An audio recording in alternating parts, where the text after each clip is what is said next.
record. It's called Exhale. Exhale is the track on the record that kind of represented the whole record, and so we named it after that song.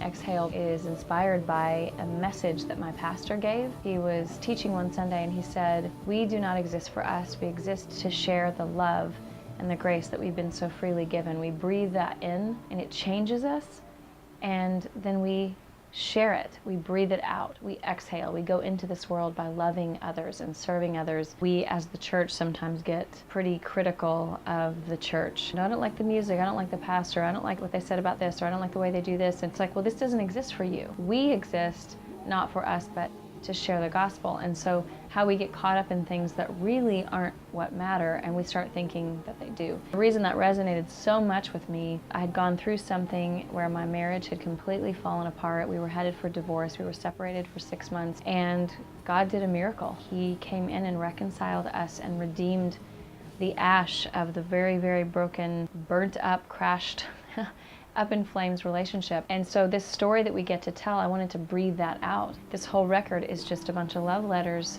to God for what he did in our story, in our life, in our hearts, in our marriage. And so when my pastor said that, it really connected with how, okay, we've breathed in a grace that we don't deserve, but we have a second chance, and I want to breathe that out.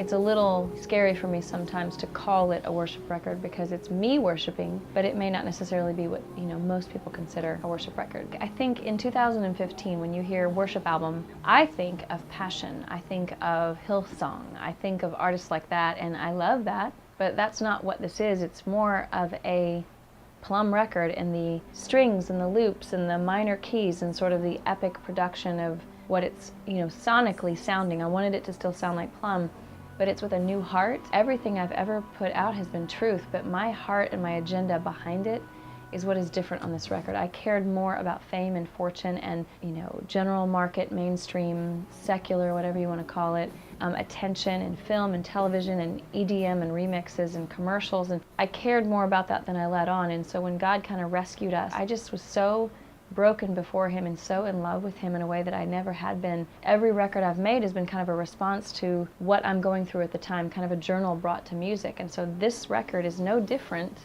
except that what's happened in me versus other records is so completely different that I am in a worshipful place, and so it sounds more worshipful. There's a few corporate moments on it where it's like, come on everybody, let's sing this together, but at the same time there's a lot of moments where you hear me tell a story of I'm broken and I'm in the dark and I'm scared and you're rescuing me. It's like you're kind of almost getting to watch me fall in love with Jesus, and I'm hoping that that kind of very intimate, close, bird's eye view of what I went through music can inspire someone else to connect to my story and feel their own brokenness and trust that he can do the same thing for them.